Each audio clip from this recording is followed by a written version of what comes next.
Who are we talking about? Where is this happening? And what is going on in the story? These are the 3 things that we look for when reading a story and understanding the concepts of what is going on.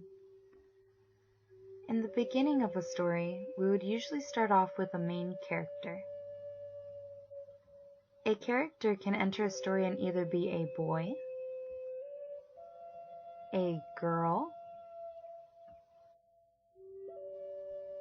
an animal,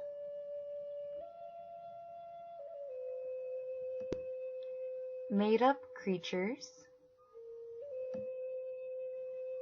inanimate objects, or unknown but mentioned.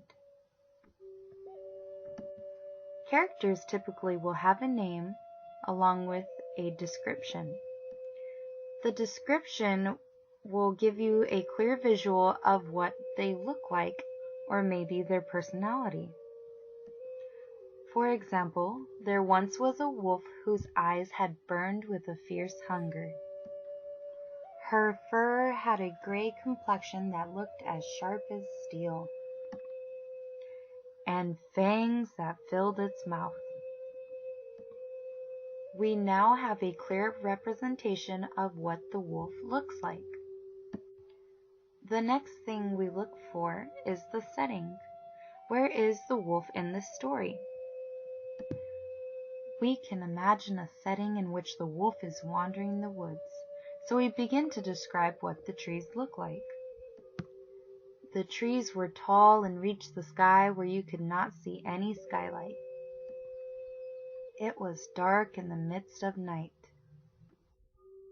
and you could see the moonlight piercing through one of the trees onto the meadow where the wolf was standing.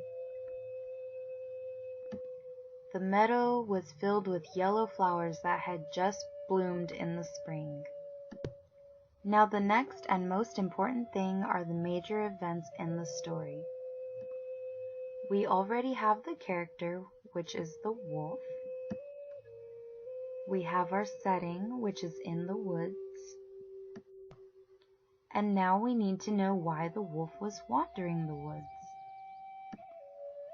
The wolf, known as Kira, was searching the woods for food, while her pups had stayed hidden away.